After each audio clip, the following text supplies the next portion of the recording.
माननीय सदस्य श्री अनुराग ठाकुर जी।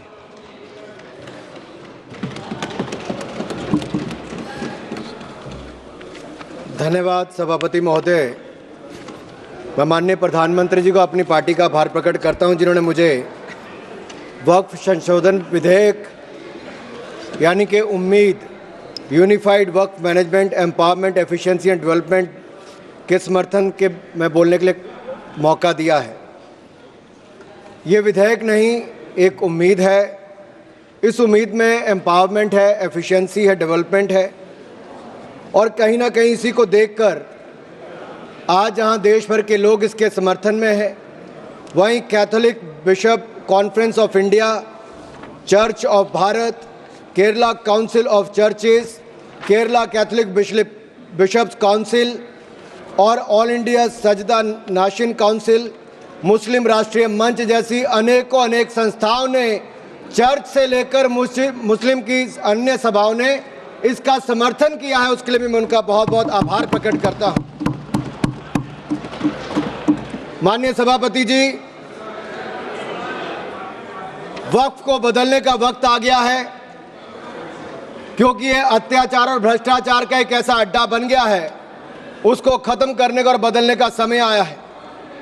भारत को वक्फ के खौफ से आज़ादी चाहिए, क्योंकि यहाँ पर ये जो पहले कांग्रेस के ज़माने में बना वक्फ का कानून है, वह उसका मतलब तो यही था, खाता ना वही जो वक्फ कहे वही सही। यानी कि जहाँ पे कह दिया वक्फ की ज़मीन है, वो फिर वक्फ की ज़मीन हो गई। वो जिम्मेदारी उनकी नहीं है कहने की, बताने की कि ये कैसे उनकी ज़मीन है, लेकिन जिसकी चले गई वो बेचारा दर दर भटकता है और उसको इंसाफ भी नहीं मिलता है। मैं इसके बारे में विस्तार में बताऊंगा, लेकिन आज एक बार फिर कांग्रेस देश को और देश में भ्रम फैलाने का प्रयास कर रही है। एक और तो वो हाथ में एक लाल सी किताब लेकर चलते हैं, जो कहने के लिए संविधान है, लेकिन संविधान नहीं है। अगर संविधान की आप इस कॉपी को देखेंगे तो आपको एहसास होगा कि बाबा साहब अंबेडकर का सपना था कि एक देश में तो एक ही संविधान रहेगा। आपने एक देश में दो विधान बनाने का काम किया है। आपको तय करना संविधान के साथ रहना है कि वक्फ के साथ रहना है, वक्फ के साथ रहना है कि संविधान के साथ रहना है, आपको तय करना पड़ेगा। और यही नहीं,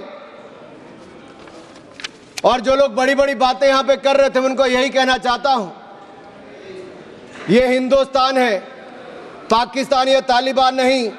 यहां बाबा साहब का संविधान चलेगा, काबिले का फरमान नहीं, मुगलिया फरमान नहीं चलने वाला। यहां पर एक नहीं अनेक ऐसे उदाहरण देखने को मिलेंगे। माननीय सभापति जी, आज हम केवल संविधान संशोधन पर चर्चा नहीं कर रहे, लेकिन एक ऐसे समानांतर सत्ता को चुनौती दे रहे हैं जो दशकों से अनियंत्रित रूप से अस्तित्व में है। वक्फ संशोधन बिल 2025 केवल कानून में बदलाव नहीं, बल्कि एक संदेश है। संदेश स्पष्ट है कि देश में एक ही कानून चलेगा, भारत का संविधान, और भारत के संविधान के ऊपर कुछ नहीं है। वक्फ बोर्ड का उद्देश्य मुस्लिम समुदाय के कल्याण के लिए संपत्तियों का प्रबंधन करना था, लेकिन कांग्रेस और उसके सहयोगी दलों ने इस भूमि को अपारदर्शी और एक गैर जिम्मेदाराना तरीके से राजनीतिक संरक्षण देते हुए एक ऐसा साम्राज्य बनाया जहां पर इन्होंने इसको अपना वोट बैंक का एटीएम बनाकर रख दिया है। 70 सालों से इन्होंने यही किया है। 1947 में भारत ने एक विभाजन देखा है, वो एक परिवार और एक पार्टी के कारण वो विभाजन हुआ है। आज जमीन जिहाद, लैंड जिहाद के नाम पर हम दूसरा विभाजन नहीं होने देंगे, नहीं होने देंगे। एक स्पष्ट संदेश तो यहां पर देना ही चाहते हैं कि मोदी जी के राज में भारत में एक कानून, एक संविधान और एक भारत रहेगा। और एक स्पष्ट संदेश भी है, एक है तो सेफ है। और यही नहीं, हम क्या कह रहे हैं, हम कह रहे हैं कि इस बिल के माध्यम से पारदर्शिता लाएंगे। पारदर्शिता लाएंगे तो जवाबदेही भी तय करेंगे। लेकिन ये लोग जिनके लिए वोट बैंक का एटीएम है, जिनके अपने नेता भ्रष्टाचार के कई मामलों में फंसे हुए हैं, जिनके राज्यों में हजारों करोड़ रुपए के घोटाले हुए, जिनका उल्लेख मैं आगे करने वाला हूं, उस पर भी मैं आपके सामने प्रकाश डालूंगा एक के बाद दूसरी। लेकिन सवाल ये खड़ा होता है कि 70 साल से ये प्रक्रिया जो चल रही है, चाहे 1964 की बात हो, 69 की बात हो, उसके बाद एक के बाद दूसरे संशोधन आए, 95 से लेकर 2013 तक इन्होंने इस कानून को इतना ऐसा बना दिया कि इसको चुनौती देने तक का भी हक कहीं नजर नहीं आता था। ना कोई ऑडिट, ना कोई निरीक्षण, बस भूमि अधिग्रहण की बात, शहर दर शहर, गली दर गली, इस पर एक तरह से कब्जे के बाद दूसरा कब्जा करने का काम किया गया। ये धर्मनिरपेक्षता नहीं थी, ये एक नरम विभाजन की ओर ले जाने का काम था, एक नरम विभाजन की ओर ले जाने का काम था। लेकिन हमने अब इस कानून में बदलाव किया है ताकि मुस्लिम समुदाय के सभी गरीब से गरीब व्यक्ति का भी इसमें भला हो सके। मुझसे पहले एक मुस्लिम समुदाय के एक सदस्य जो कांग्रेस पार्टी से आते हैं, वो अपना भाषण कर रहे थे। मैं उनको ही कहना चाहता हूं, अशरफ, अजलफ और अर्जल, क्या इनमें भी कोई अंतर है? और राहुल गांधी जी से पूछना चाहता हूं, और अखिलेश जी यहां पर पहले ज्ञान बांट रहे थे थोड़ा सा, क्या मुस्लिम समुदाय में भी जातियां हैं? क्या भेदभाव है? क्या छुआछूत है? लाल टोपी वालों का मैं बताऊंगा, अभी 2017 में जब आपकी सरकार आने से पहले घोटाले कितने थे? एक नहीं अनेक, लेकिन इनके काले कारनामे आज खत्म हो जाएंगे सर। ये विधायक कांग्रेस की तुष्टिकरण की राजनीति का अंतिम संस्कार करने वाला है, मैं विश्वास दिलाना चाहता हूं। This will be the last nail in the coffin of Congress politics of appeasement. अगर आप देखिए, इन्होंने इससे पहले भी पंडित जवाहरलाल नेहरू जी ने पहले तो देश के विभाजन करने में अपना काम किया, उसके बाद धारा 370-35 से देकर ऐसे जख्म दिए कि हजारों लोगों की मृत्यु हो गई। लेकिन ये नरेंद्र मोदी जी की सरकार थी जिसने धारा 370-35 को सदा के लिए खत्म करने का काम किया है। ये हमारी प्रतिबद्धता थी मुस्लिम समुदाय की बहनों की ओर। जो ट्रिपल तलाक से निजात दिलाने का किसी ने काम किया तो नरेंद्र मोदी की सरकार ने किया है। आपने तो वायदा किया था कि जो पाकिस्तान, बांग्लादेश और अफगानिस्तान में रह गए हैं उनको वहीं पर पूरा न्याय मिलेगा, लेकिन नहीं मिला। लेकिन उनको भारत में भी आकर अगर उनको नागरिकता देने की बात थी तो आपकी सरकार में 60 सालों में नहीं हुआ। सीएए कानून किसने बनाया? तो वो भी नरेंद्र मोदी की सरकार ने बनाकर वो काम किया है। मैं एक बात और इसमें कहना चाहता हूं, अगर इसमें एक के बाद दूसरा देखा जाए, कांग्रेस ने कहीं ना कहीं और कांग्रेस के सहयोगी दलों ने वोट बैंक के लिए संविधान का सौदा कर लिया है, और ये सौदा ही किया है। तभी तो हमने एक के बाद दूसरे उदाहरण देकर कहा कि आपने कैसे उसको अपना वोट बैंक किया, एटीएम बना के रखा। लेकिन ये जो बिल है, ये अन्याय की जड़ पर प्रहार है, और इस प्रहार के बाद सबको न्याय, न्याय और न्याय ही मिलने वाला है। हमने कहा है कि प्रत्येक वक्फ संपत्ति रजिस्टर हो, पंजीकृत हो, उसके आंकड़े होने चाहिए, और हर झगड़ा कानून के अंतर्गत हल हो, किसी डर और भय के अंतर्गत ना हो। आपको इस बात का क्यों डर है? अगर किसी को न्याय मिलता है, ट्रिब्यूनल के बाद अगर कोई हाई कोर्ट, सुप्रीम कोर्ट जाना चाहता है तो आप क्यों रोकते हो? देश में हर कानून के अंतर्गत, चाहे इनकम टैक्स का हो या कोई भी हो, आप एक के बाद दूसरे कोर्ट जा सकते हो। लेकिन वक्फ में ये कानूनी रोक क्यों लगा कर रखी थी? ये बिल जो कहा गया किसी धर्म के खिलाफ, ये बिल किसी धर्म के खिलाफ नहीं है। यह बिल भ्रष्टाचार, धोखा और धार्मिक सामंतवाद के खिलाफ है, और हम इसके खिलाफ रहेंगे। ये बात स्पष्ट है कि ये आस्था का विषय नहीं है। As long as prime minister Modi is the PM, the shops of appeasement will remain shut. This bill is not about Hindu versus Muslim. This is law versus lawlessness, constitution versus corruption, Bharat versus internal partition. और ये partition एक बार हो गया, अब आपके कारनामों के कारण बार बार नहीं होने देंगे। सर, मैं एक अंतर्राष्ट्रीय स्तर पे क्या परिस्थितियां वो थोड़ा बताना चाहता हूं। टर्की में 1923 के बाद 1924 में मिनिस्ट्री ऑफ वक्फ इसको एबॉलिश कर दिया गया, और वहाँ पे जनरल डायरेक्टरेट ऑफ फाउंडेशन बना, जो रेस्टोरेशन, मेंटेनेंस और यूटिलाइजेशन वक्फ प्रॉपर्टीज़ का करता है, और ये इसके बाद इसको लोगों की भलाई के काम के लिए पैसा लगाता है। कुवैत में भी ministry of Waqf and Islamic affairs है, ये एसेट, मस्जिद, स्कूल, अस्पताल, इन सबका देखरेख करता है और मॉडर्नाइजेशन के माध्यम से, टेक्नोलॉजी के माध्यम से इसका फ़ायदा उठाते डिजिटलाइजेशन किया है। लेबनान में ministry of endowments and Islamic affairs है, जो इसकी मैनेजमेंट और यूटिलाइजेशन को सारे को देखती है और चैरिटेबल और कम्युनिटी के काम को देखती है। सीरिया में भी मिनिस्ट्री ऑफ वक्फ है, जहाँ पर एप्रोप्रिएट यूज़ हो, रेवेन्यू हो, चैरिटेबल पर्पस हो, उसके लिए काम किया जाता है। इराक में भी सुन्नी एंडोमेंट और शिया एंडोमेंट ऑफिस है, और ये भी सीधा सेंट्रलाइज फ्रेमवर्क के माध्यम से काम करता है। सऊदी अरेबिया में जनरल अथॉरिटी ऑफ वक्फ है, जो इंडिपेंडेंट पब्लिक बॉडी है। सिंगापुर में MUIS है, जो स्टैट्यूटरी बॉडी है, वो मिनिस्ट्री ऑफ कम्युनिटी डेवलपमेंट के अंतर्गत है। ये वक्फ मैनेजमेंट के डिजिटल सिस्टम के माध्यम से काम करता है।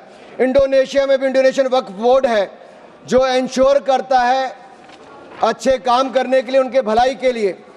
तुनिसिया में भी, इजिप्ट में भी, रशिया में भी, फ्रांस में इसी तर्ज पे काम किया गया है। लेकिन यहाँ पर ऐसा नहीं किया गया, यहाँ पे इसके खिलाफ ही काम करते रहे। चंद लोगों के हाथ में, राहुल गांधी जी कहते हैं कि चंद लोगों के हाथ में देश की संपत्ति है। राहुल गांधी जी सदन में नहीं, लेकिन मैं उनको बताना चाहता हूं, मात्र 200 लोगों के हाथ में अपने वक्फ बोर्ड दे रखे हैं और देश की लाखों करोड़ रुपए की संपत्ति उनको दे रखी है। क्या उनसे छुटकारा दिलाना चाहिए कि नहीं दिलाना चाहिए? क्या आम मुस्लिम को उसका लाभ मिलना चाहिए कि नहीं मिलना चाहिए? क्या मुस्लिम महिलाओं को, बच्चों को लाभ मिलना चाहिए कि नहीं मिलना चाहिए? क्या विधवाओं को लाभ मिलना चाहिए कि नहीं मिलना चाहिए? आप महिला विरोधी क्यों हैं? मुस्लिम विरोधी क्यों हैं? आप बदलाव विरोधी क्यों हैं? ये सवालों का जवाब आपको देना ही पड़ेगा। सर, एक कहावत है जो यहां पर बाहर कहा जाता है कि पता है यहां से बहुत दूर, पता है यहां से बहुत दूर, और गलत और सही के पार एक मैदान है। पता है यहां से बहुत दूर, गलत और सही के उस पार एक मैदान है। मैं वहां मिलूंगा तुझे, और अगर वक्फ का बस चला तो वक्फ की संपत्ति बन जाएगा। यानी कि जिस पे भी नजर रखोगे वक्फ की संपत्ति बन जाएगा, और उसमें से आपको इंसाफ मिल नहीं पाएगा, क्योंकि ऐसी हालत कर दी है। सर, अगर आप देखेंगे वक्फ की सच्चाई क्या है, भारत में ऐसा कौन सा कानून है जिसने आपका घर, आपका मंदिर, यहाँ के आपके पूरे गांव छीन लिए? भारत में कौन सा ऐसा कानून है जिसने आपका घर, आपके मंदिर, आपके पूरे गांव छीन लिए? ये ऐसा कौन सा कानून है जिसके खिलाफ आप कोर्ट भी नहीं जा सकते? ये कौन सा ऐसा कानून है जो संविधान से भी ऊपर है? इसका नाम वक्फ है, जो कांग्रेस के समय बना है। सर, इसने गुरुद्वारे हो, मंदिर हो, घर हो, गांव हो, सब पे कब्जा करने का काम किया है। एक तुगलकी फरमान है सेक्शन 40, इसमें दान देने वाला किसी भी धर्म का हो सकता है, लेकिन देखभाल करने वाला मुसलमान ही होना चाहिए। ये मंदिर में तो ऐसा नहीं है। सरकारें मंदिर का, ये कर्नाटक की सरकार है कांग्रेस की, 450 करोड़ रुपया साल का आप इकट्ठा करते हैं, कहां खर्च करते हैं? कौन जवाब देता है उसका? एक एक रुपए का हिसाब आपको देना चाहिए था। क्या किसी मस्जिद का पैसा आपने लिया? क्या किसी वक्फ बोर्ड का पैसा आपने लिया? लेकिन कर्नाटक में जो घोटाले हुए सर, उसमें इनके राष्ट्रीय अध्यक्ष मल्लिकार्जुन खड़गे जी का नाम भी आता है, जहां पर क्या हुआ सर? यही नहीं,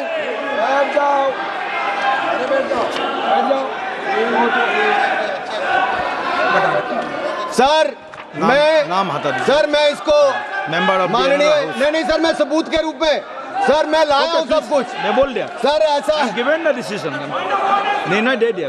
प्लीज सर, नाम नहीं लेता सर, मैं नाम वापस ले लेता हूं।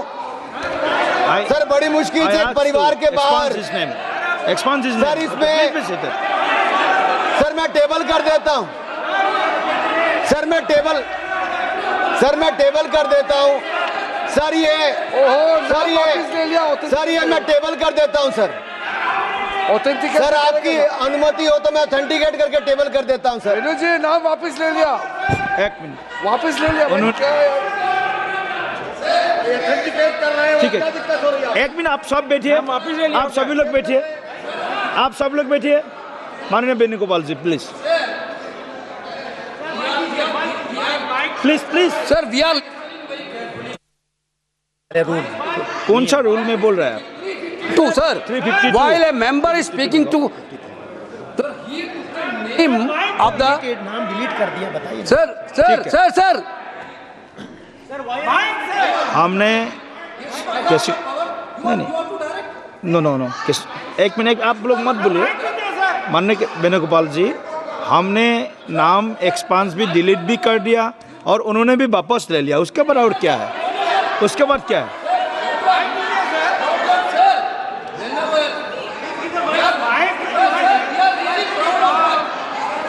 माइक दीजिए माइक नाम बुलाइए ना। एक मिनट वेणुगोपाल जी बोलिए, आप वेणुगोपाल जी बोलिए, हाँ। Please be sit all members please sit. Sir, while he is speaking, he is totally misled the House. Not only misleading the House, he took the name of Honorable Leader of Opposition of Rajya Sabha here in a very bad way. We are really proud, sir, we are really proud of that. We are having a Congress president who came from the grassroots level of this country. Okay. With so much people. He didn't like Mallikarjuna Kharge ji because he is leading by Okay. his casteism.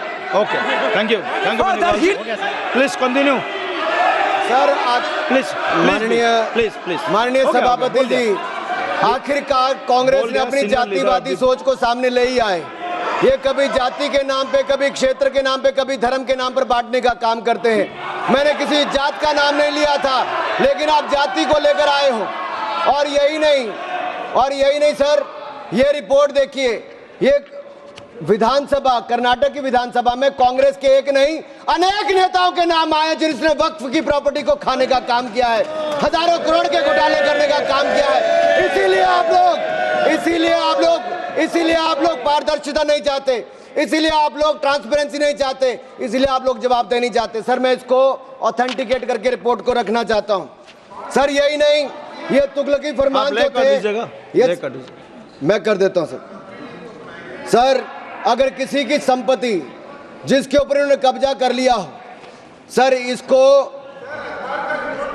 साबित करने से उनको वक्फ साबित नहीं करना sir.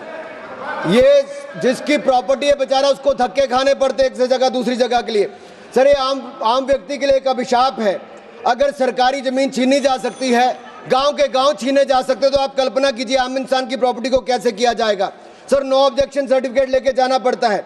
Sir वक्फ का साम्राज्य इतना बड़ा हो गया कि 9 लाख एकड़ जमीन जो लाखों करोड़ की है। सच्चर कमेटी कब बनी? आपकी सरकार के समय बनी।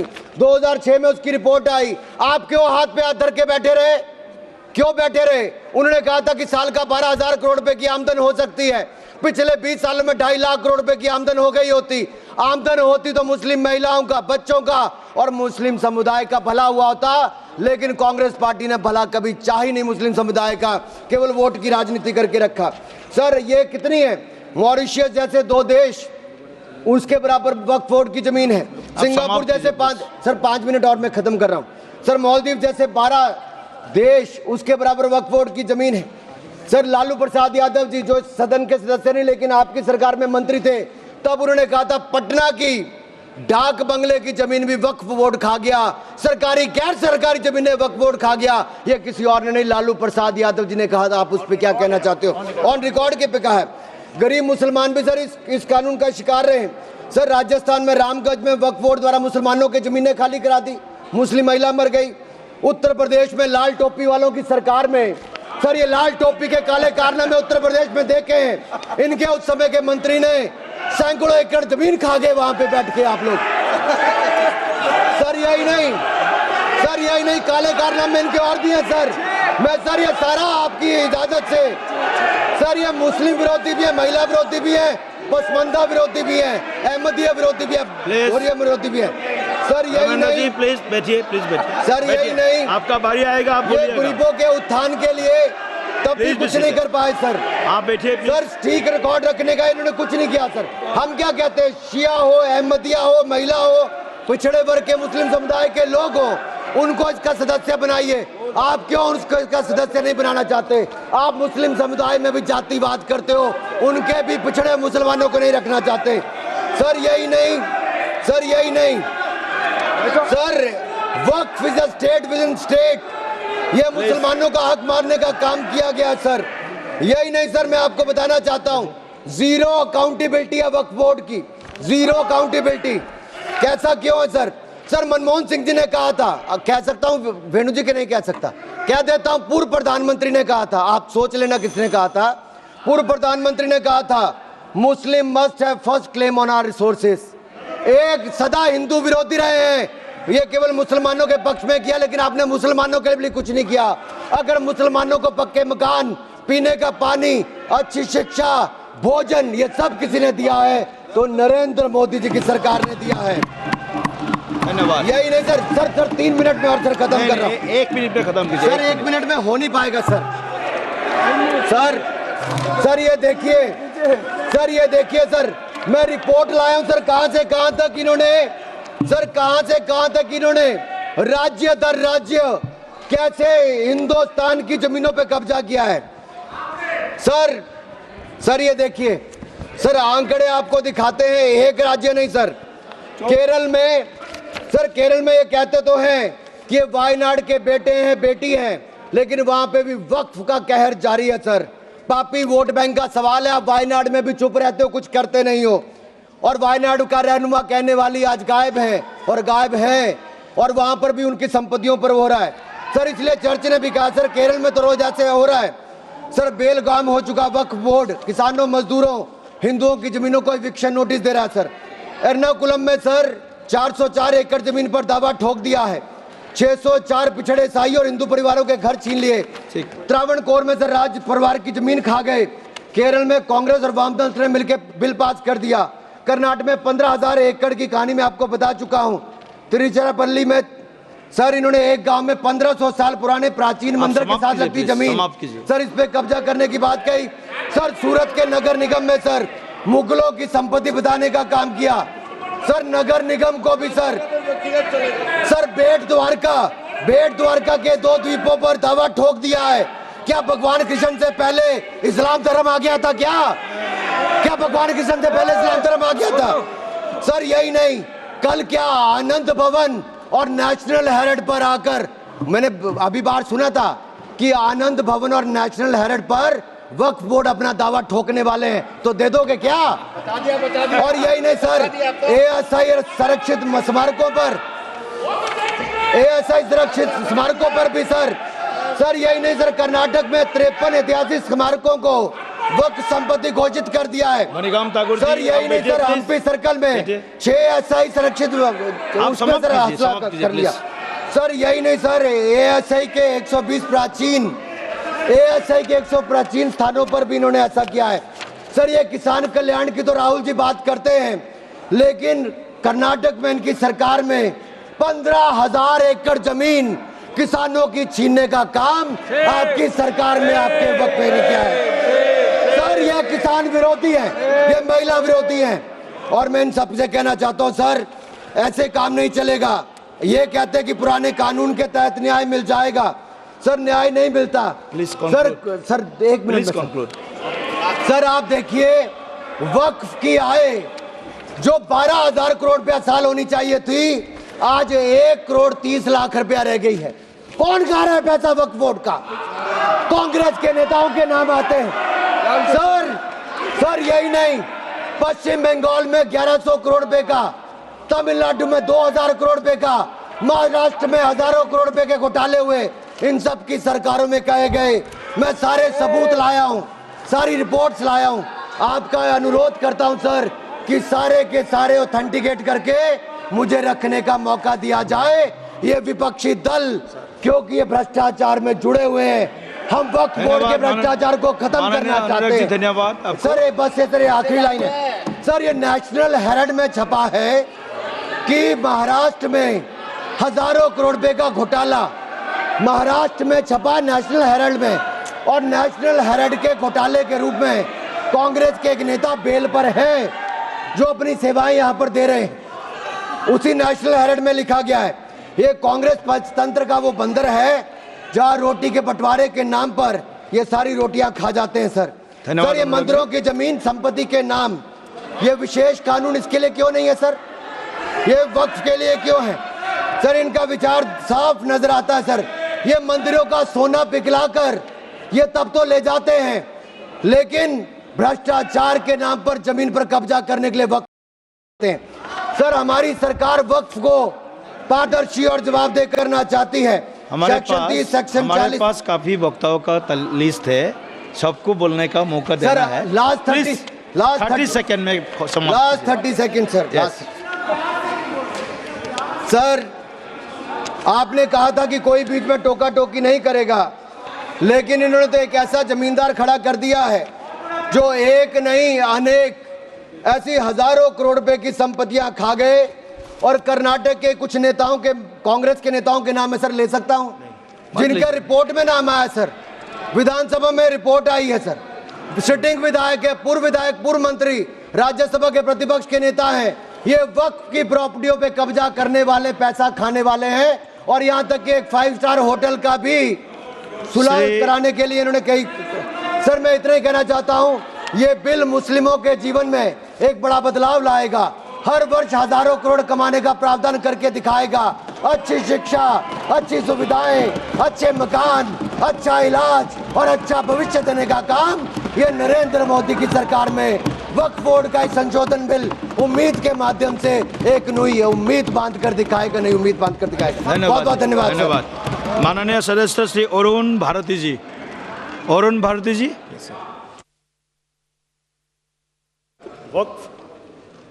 वक्फ संशोधन विधेयक 2025। भारतीय जनता पार्टी के सांसद अनुराग ठाकुर को आप सुन रहे थे। पूर्व केंद्रीय मंत्री की ओर से कई गंभीर आरोप भी लगाए गए हैं। भारतीय जनता पार्टी और समाजवादी पार्टी पर चुन चुनकर उनके ऊपर हमला बोला और इसी के साथ ही उन्होंने ये जो संशोधन है और उसके बाद मुसलमानों को जो अधिकार मिलने जा रहे हैं उसके बारे में डिटेल में उन्होंने जानकारी दी है।